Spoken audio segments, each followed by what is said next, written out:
que es absolutamente necesario que la iglesia estemos unidos para el cumplimiento de la gran comisión. Y en esta oración ustedes notan de una manera muy especial que es lo que hay en el corazón del Señor. En la oración, Él expresa muy específicamente que es lo que Él quiere, mis hermanos. La oración de Cristo, entonces, es la esencia de la unidad de la iglesia. Y estamos considerando las perspectivas de esta oración de Cristo en sus diferentes aspectos. El domingo pasado hicimos unas consideraciones de este capítulo y hoy vamos a continuar en esas consideraciones. Mis hermanos, al prestar atención a esta oración, vemos que Jesús, después de hablar de Dios a sus discípulos en el capítulo 16, ahora Jesús habla en favor de sus discípulos a Dios. La unidad resalta en esta oración. Entonces es muy particular, mis hermanos. En el capítulo 16, el Señor se dirige a sus discípulos y les habla de Dios. Pero ahora en el capítulo 17, Él se dirige a Dios para hablarle de los discípulos. Él hace el cambio de idea ahí.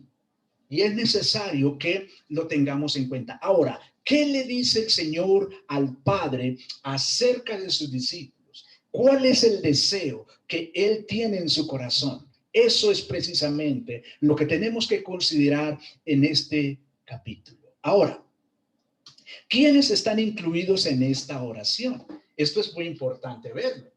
¿Quiénes están incluidos aquí? Bueno, nos dice el versículo 20, no solamente estos, sino también los que han de creer en mí por medio de la palabra de ellos. Mis hermanos, vemos pues que todos y solo los que creen en Cristo son el objeto de su mediación intercesora. Ahora, es importante ver cómo el Señor no solamente está orando por el equipo que tiene ahí en ese momento, sino que nos está incluyendo a nosotros también.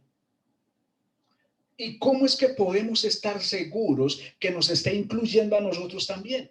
Porque Él dice, no ruego solamente por estos, sino también por los que han de creer en mí, por la palabra de estos. ¿Se dan cuenta, hermanos, que el Señor nos tiene en su corazón a nosotros en ese momento? Hermanos, esto es glorioso. Esto es glorioso, esto es motivo de regocijo. Debe de ser motivo de regocijo para usted y para mí. Mis hermanos, el Señor aquí no ora por ellos a la aventura, al azar, no. Los que oyeron en ese momento y recibieron su palabra, vieron y creyeron. Los que habían de vivir en épocas posteriores, creyeron, creen y creerán sin ver. Hermanos, eso nos diferencia a nosotros con ellos. Ellos habían visto a Jesús, lo tenían ahí, lo están viendo orar, ¿cierto? Ellos vieron y creyeron, pero nosotros no hemos visto. Sin embargo, creemos. Ahora, ¿por qué creemos? Lo vimos esta mañana. Porque Él nos ha regalado la fe. Hermanos, creemos porque Él nos ha revelado a Cristo. La fe no estaba en nosotros, mis hermanos. No estaba en nosotros. Ahora ya está. En el sentido de los creyentes, ahora ya está. Pero no estaba en nosotros. No estaba en nosotros. Está en nosotros porque nos fue revelada. Mis hermanos, en 20:29 del mismo Juan, acuérdense de la conversación que él tiene con los discípulos allí y concretamente con Tomás, cuando el Señor se presentó el domingo antes, Tomás no está y él conversa con los discípulos, pero a los 8 días Tomás sí está. El caso es que los discípulos le dijeron a Tomás, hemos visto al Señor, y él dijo, no creo, tengo que ver para poder creer. Así que yo no creo. Y al domingo siguiente, el primer día de la semana siguiente, otra vez viene el Señor, se coloca en medio, pero esta vez sí está Tomás, y se va directo a él. Mira mis llagas, mira mis heridas, mete aquí tu dedo, y no seas incrédulo, sino creyente. Y es ahí cuando Tomás expresa, Señor mío y Dios mío. Y el Señor dice estas palabras, porque me viste, Tomás, creíste. Mas bienaventurados o doblemente felices o dichosos los que no vieron y creyeron. Hermanos, ¿a quién se estaba refiriendo el Señor ahí? A nosotros. Hermanos, esto es fantástico. Él se está refiriendo a nosotros. Hermanos, yo me asombro porque es como si tuviéramos al Señor aquí, hablándonos en persona, físicamente, hermanos. Él se está refiriendo a nosotros. Nosotros no hemos visto, no lo hemos tocado, no lo hemos palpado, pero hemos creído. ¿Por qué hemos creído? Porque Él nos lo reveló. Porque Él nos dio la fe, hermanos. Mis hermanos, ¿cuál es el objetivo de esta petición del Señor? ¿Cuál es el objetivo? Mis hermanos, Él lo dice clarito. ¿Cuál es el objetivo? Mírenlo en el versículo 11 en la parte B. Versículo 11 en la parte B. Él nos muestra el objetivo en varias partes. Dice, para que todos sean uno. Hermanos, ¿quiénes son ese todos según el contexto del capítulo?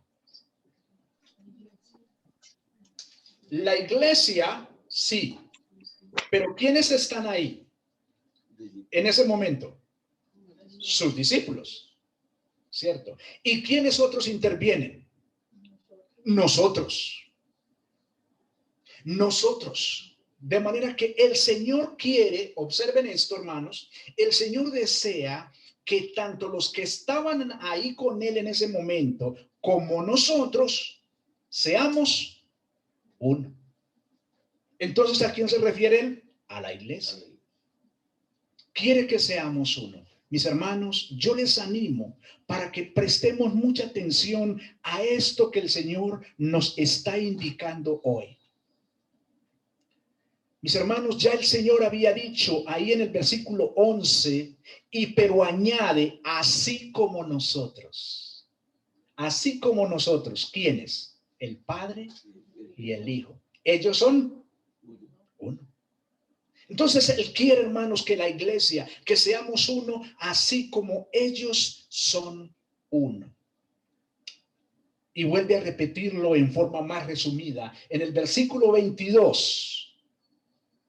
En el versículo 22, mis hermanos, dice, la gloria que me diste, yo les he dado para que sean uno, así como nosotros somos uno. Mis hermanos, en el versículo 23, el Señor sigue con la explicación. Observe el versículo 23, dice, yo en ellos, tú en mí, para que sean perfectos en unidad, para que lleguen a ser completamente uno. Pero hermanos, no se queda ahí nada más. Observe que él denota, él enfatiza el afán que latía en su corazón. ¿Cuál era el afán que él tenía? ¿Qué era lo que él tenía en su corazón cuando está orando en estas condiciones? ¿Qué es lo que tiene ahí, hermanos? Que los suyos formasen un bloque sólido, único, unánime, que fueran uno solo en el corazón, que fueran y tuvieran un mismo sentir, como dice Filipenses 2, del 2 al 5. Pero que también, mis hermanos, al hablar, todos habláramos una misma cosa. Primera a los Corintios, capítulo 1 y versículo 10. Mis hermanos, el Señor desea que la iglesia hablemos una misma cosa. Hermanos, el Señor quiere que no estemos divididos, que no estemos fraccionados. El Señor quiere que hablemos una misma cosa. Hermanos, porque solo así podemos seguir adelante con la gran comisión. Somos una obra, hermanos, de manera muy particular, con un énfasis muy particular. Mis hermanos, aunque es absolutamente necesario que tengamos conocimiento de la palabra de Dios, y tenemos una maestría en este momento para profundizar en el conocimiento de la palabra de Dios. Mi objetivo, mis hermanos, antes que tener eruditos y grandes teólogos en la iglesia, deseo que tengamos siervos con una mentalidad misionera. Eso es lo que deseo, eso es lo que está en mi corazón, hermanos. Que tengamos una mentalidad misionera, que veamos en todo momento, estemos mirando la oportunidad de dar a conocer a Cristo, nuestro Señor. Mis hermanos, y hago este énfasis para que hablemos una misma cosa, para que tengamos un mismo sentir, mis hermanos, para que tengamos un mismo sentir.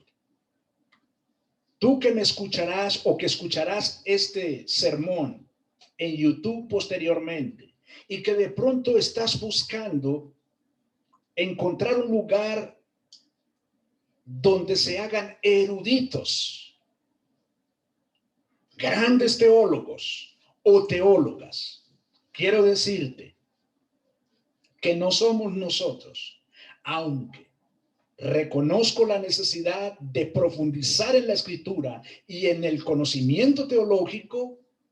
Reconozco la necesidad de hacerlo, de profundizar. Nuestro interés como iglesia no son eruditos, sino misioneros. Una mentalidad misionera, una mentalidad de ver en el vecino a un potencial creyente en Cristo Jesús por la fe en su nombre. Mis hermanos, si la petición de nuestro Señor se extiende a todos los creyentes de todos los tiempos, entonces tendremos que confesar que su eficacia ha dejado mucho que desear. ¿Por qué, hermanos? Por la gran diversidad y aún oposición violenta de sentimientos, de pareceres y de expresiones, al parecer no unidos, sino divididos frente al mundo. Pero si se aplica ante todo a los apóstoles, la oración de Cristo fue totalmente eficaz para el testimonio apostólico al mundo. Hermanos, lastimosamente tenemos que reconocer que dentro del pueblo cristiano existe una profunda división. Existe una profunda división, hermanos. Y es muy triste y es vergonzoso, porque esto no es lo que el Señor nos enseña en esta oración. Esto no es lo que el Señor nos enseña aquí. Mis hermanos, por la gracia de Cristo, Él nos colocó al frente de dos rebaños que administrativamente son distintos en el sentido de que cada rebaño tiene una personería jurídica especial y un NID de la DIAN distinto. Al Señor le plació colocarnos de esta manera, administrativamente. Pero hermanos, como les dije hace 8 días, es solo administrativo. Es solo un requisito legal que debemos cumplir ante el Ministerio del Interior, porque debemos presentar un nombre allá, que figure allá ese nombre para que no se repita ese nombre, pero es solamente un requisito. Pero hermanos, lo que deseo que entendamos es que la unidad de la iglesia está por encima de esos nombres que hay que presentar en el Ministerio del Interior. La unidad de la iglesia está por encima de eso, mis queridos hermanos. Observen ustedes cómo esta pandemia nos forzó a abrir la mente para utilizar otros medios, otros espacios, al no podernos congregar, al no podernos reunir físicamente. Pero el Señor nos llevó a pensar, a tener creatividad y utilizar todos estos medios que hoy tenemos, mis amados hermanos. Pero ha sido bastante interesante que de manera natural, en el caso nuestro,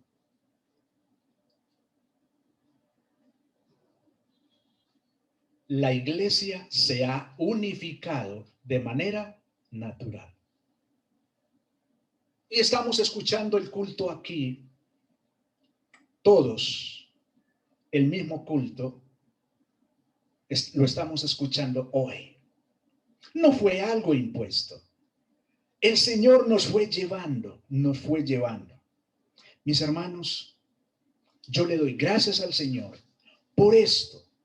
Porque cuando nos enamoramos del nombre de la iglesia al punto de fraccionar la unidad de la iglesia, eso es diabólico y pecaminoso, porque eso no fue lo que el Señor enseñó aquí en Juan 17. Mis hermanos, veamos en detalle primeramente lo que Cristo pide al orar por la unidad de los suyos y suponer que en su oración Él incluye a todos los creyentes. El Señor es específico en lo que está dirigiéndole al Padre. Lo primero es que todos sean incorporados a un solo cuerpo. Primera a los Corintios, capítulo 12 y versículo 13. El Señor viene a decir: Padre, míralos como a un solo cuerpo, un solo rebaño, un solo santuario tuyo, una sola vid, aun cuando vivan en tiempos y lugares diferentes. Que ellos estén unidos en mí como en su común cabeza, cepa y piedra angular. Así como Cristo murió para atraer a todos a sí mismo, así también oró para congregar a todos en uno. Mis hermanos, por lo tanto, la unidad de la iglesia es esencial aquí para el cumplimiento de la gran comisión. El Señor, mis hermanos, hace énfasis en que todos sean animados por el mismo espíritu. Por el mismo espíritu. Mis hermanos, esto se insinúa claramente cuando Él dice que también ellos sean una misma cosa en nosotros. Versículo 21, perdón. lo cual hace mediante la unión en el Espíritu y por el Espíritu, según 1 Corintios capítulo 6, versículo 17. Es como si el Señor dijera lo siguiente: que en todos quede estampada la misma imagen e inscripción, y que todos sean influidos por el mismo divino poder. Pero otro aspecto importante que vemos aquí, mis hermanos, y que el Señor hace énfasis, es que todos sean unidos por el vínculo de la perfección que es el amor, según Colosenses 3:14. Hermanos, hermanas, definitivamente, si la iglesia no se ama, si entre nosotros no nos amamos como familia de Dios que somos, por la misma fe revelada a cada uno de nosotros, hermanos, si no nos amamos a nivel individual, tenemos que revisar si definitivamente habremos nacido de nuevo o no. Porque sería una contradicción. Es que sería una contradicción si yo digo que soy un creyente en Cristo y que Él es mi Señor y mi pastor, pero la hermana Dora que esté allá en su punto y yo aquí. El hermano Daniel que esté allá en su lugar y yo aquí. Hermanos, eso es una contradicción. Reflexionen en eso. Eso es una contradicción. ¿Por qué es una contradicción? Porque, hermanos, hay un solo cuerpo. No existen distintos cuerpos. Y si hay un solo cuerpo, ¿cuántas cabezas hay? Una sola. Entonces, noten, hermanos, que es una contradicción cuando nosotros fraccionamos el cuerpo, cuando fraccionamos la iglesia.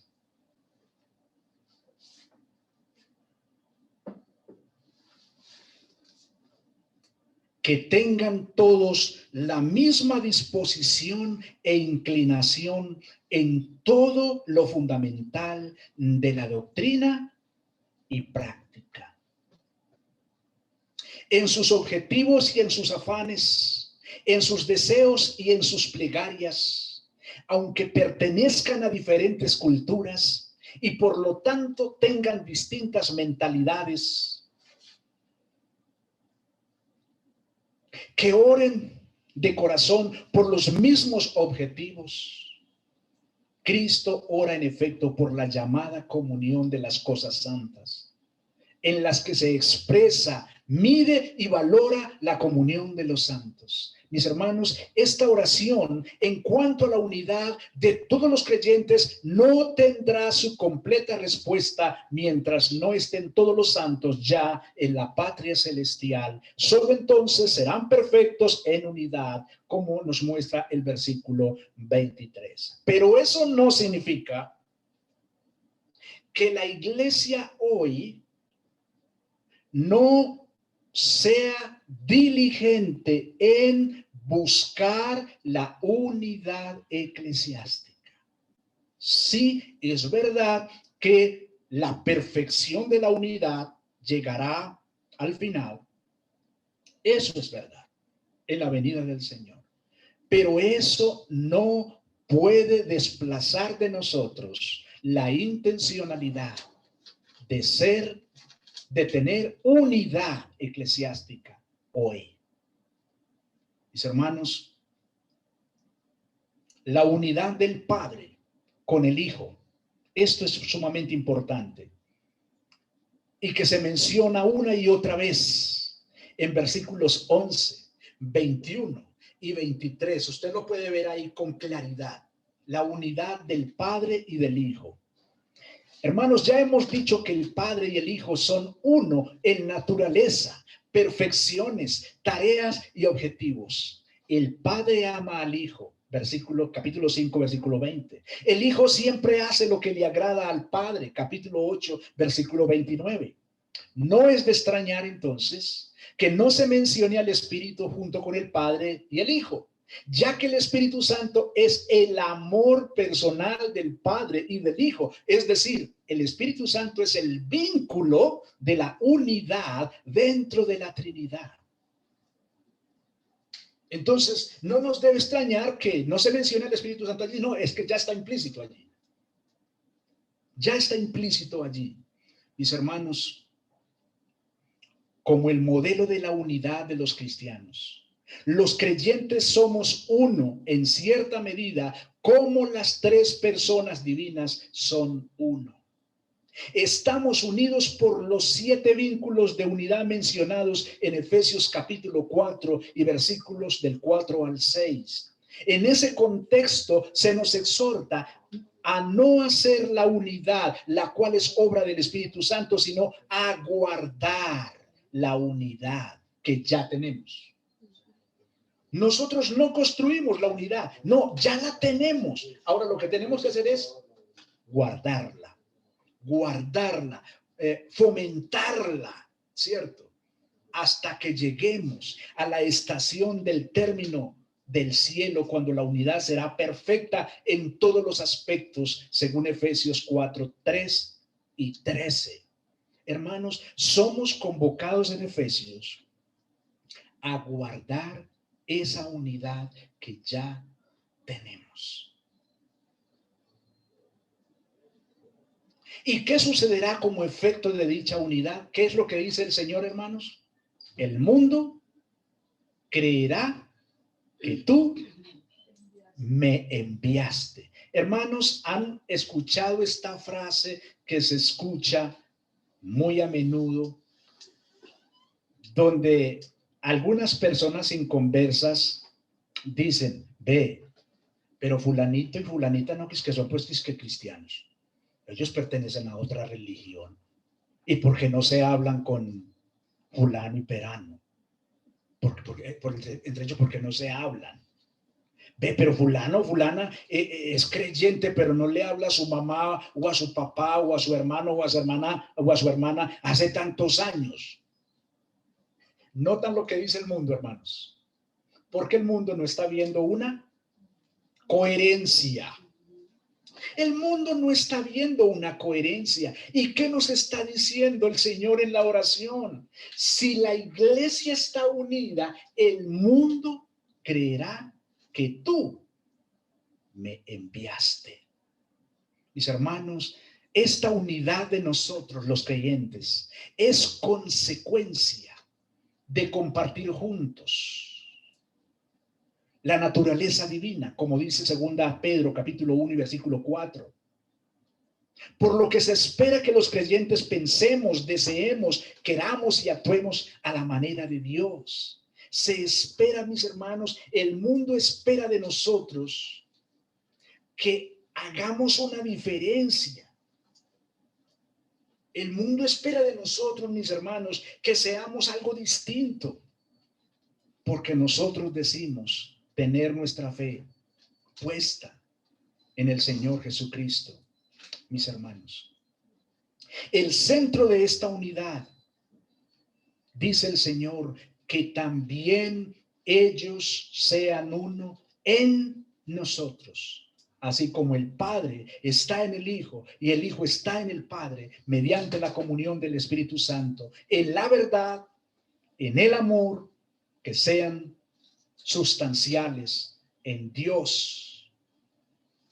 Mis hermanos, el mejor ejemplo de la unidad para nosotros, el referente de unidad de la iglesia es la misma Trinidad.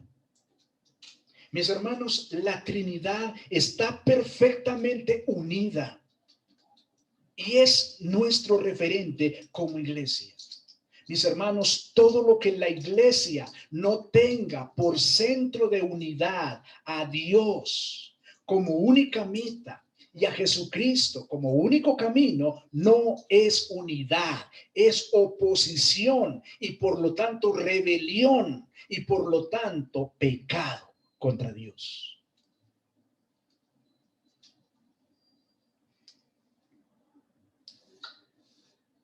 El Creador y el Redentor son uno en intereses y en objetivos. Pero ¿en qué pararán esos intereses y esos objetivos si los creyentes no formamos un solo cuerpo conjuntamente en Cristo? Mis hermanos, la unidad nuestra como creyentes tendrá una gran influencia en los demás. El Señor 2 veces dice esto allí en nuestro capítulo 17. Para que el mundo crea que tú me enviaste, versículo 21, parte B. Y de nuevo lo dice, para que el mundo conozca que tú me enviaste, versículo 23. Los cristianos, mis hermanos, debemos saber lo que creemos, pero también por qué lo creemos. No solamente debemos tener claridad qué creemos, debemos tener claro qué es lo que creemos, pero también tener el argumento por qué lo creemos. ¿Por qué yo creo en esto? ¿Por qué mi sistema ético de vida es este? ¿Cierto? ¿Por qué sigo este camino? Yo debo tener claridad en eso, mis hermanos. El buen fruto de la unidad de la iglesia será una evidencia de la verdad del cristianismo y un medio de persuadir a muchos a que se sumen a nuestras filas. En general, mis hermanos, presentará el cristianismo con algo digno de ser seguido o al menos de ser admirado y respetado, como nos lo muestra Hechos capítulo 2, versículos 43 al 47. Hermanos, la unidad de la iglesia primitiva en Hechos capítulo 2 fue tal, el impacto fue tal, el trabajo y la metodología que ellos emplearon de lo que fue la unidad, mis hermanos, que el pueblo los estimaba, que el pueblo los admiraba. Usted puede leerlo ahí en el versículo 43 al 47. Que el pueblo, los inconversos, los estimaban. Mis hermanos, y ya para terminar, cuando el mundo vea que tantos de los que eran del mundo han cambiado de lo que antes eran, algunos estarán dispuestos a decir: iremos con vosotros porque vemos que Dios está con vosotros.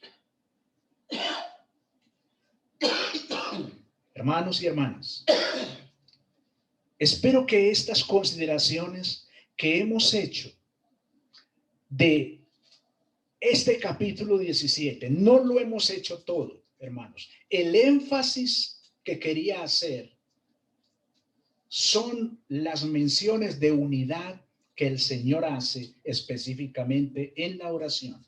Ese era mi énfasis. Pero vamos a seguir mirando más sobre la unidad, porque necesitamos mirar la unidad como Pablo la enseña en Efesios. Necesitamos mirar la unidad como Pablo la enseña en 1 Corintios capítulo 12 desde la perspectiva de un cuerpo. Entonces vamos a seguir meditando, vamos a seguir en el tema de la unidad en los domingos siguientes. Mis hermanos, yo les animo para que reflexionemos en la postura que hemos traído hasta hoy de lo que es la iglesia de Cristo. Reflexionemos en la postura, en el concepto, en la definición de iglesia que hemos traído hasta hoy y que lo hagamos a la luz de lo que acabamos de considerar en el Evangelio de Juan, capítulo 17. Esa es la aplicación que deseo dejarles, mis hermanos, para que sigamos pensando, meditando en ello, a la luz de lo que el Señor nos indica, de lo que es la unidad y cómo yo venía pensando en eso. ¿Qué postura tenía yo? Que el hermanito allá en tal lugar esté allá y yo aquí, y que no nos crucemos mucho ahí, que no nos juntemos mucho. ¿Era ese el concepto que veníamos manejando? ¿O que tenemos, o que manejamos? Él allá y yo aquí. El hermanito que es menos ilustrado, que esté allá donde casi no hay ilustración, pero como yo soy un poco más ilustrado, entonces yo estoy aquí con los que son más ilustrados. Ese es el concepto que traemos. Eso no es lo que el Señor enseñó en Juan 17. Reflexionemos en esto, hermanos. Padre Santo y Dios eterno, te damos gracias por la exhortación. Señor, yo mismo me siento exhortado, aludido. Yo mismo me siento desafiado frente a esta oración gloriosa de mi Señor. Oh Señor Dios, yo quiero rogarte por las iglesias en Medellín. Señor, tú conoces lo que ha habido en mi corazón ya hace cierto tiempo, Señor, buscando cercanía eclesial, buscando cercanía, buscando fraternidad. Señor, si varias iglesias de la Reforma en el área metropolitana estamos concentrados aquí, ¿por qué no ser más intencionales en la unidad eclesial para el cumplimiento de la gran comisión en Colombia, Señor? Oh Dios, esto me tiene desafiado. Y oh Señor, yo te ruego, Señor, por las congregaciones que están directamente bajo mi dirección, Señor, para que nos apropiemos de esta gloriosa enseñanza de la oración de nuestro Señor. Yo te suplico, Señor, por las familias que hacen parte de estas congregaciones, Señor, o de esta congregación, Señor. Yo te suplico, Señor, que por favor nos ayudes a cada familia a apropiarnos del concepto de la unidad, pero no de manera teórica, sino práctica, Señor. Y ayúdanos a dar los pasos necesarios en esa dirección. Señor, ya estamos escuchando el culto unificado el día domingo. Las dos congregaciones que administrativamente están bajo mi cuidado pastoral. Ya estamos escuchando el culto unificado el día domingo. Pero Señor, para el próximo 24 de este mes, miércoles, el culto de oración será unificado ya. El día miércoles a las 6:30, Señor. Señor, no seguiremos teniendo cultos apartes. No. Tendremos un solo culto de oración. Porque vamos caminando en esa dirección, Señor. Ayúdanos, Padre, para que veamos esto como la base para llevar a cabo de manera más eficaz la obra evangelizadora en nuestra región. Y también, Señor, quiero rogarte que el proyecto que tenemos con las iglesias afines, doctrinalmente hablando, podamos seguir adelante en esa dirección, Señor.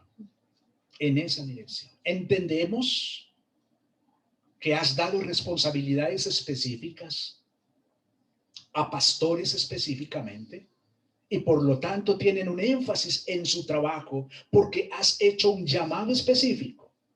Pero ese llamado, Señor, no puede contradecir la obra en general. Debemos trabajar en unidad. Señor, ayúdanos en esto, por favor. Tú lo dijiste, Señor, y creemos en lo que tú dijiste, Señor. Por favor, ayúdanos a ser intencionales. En el nombre de Cristo Jesús. Amén.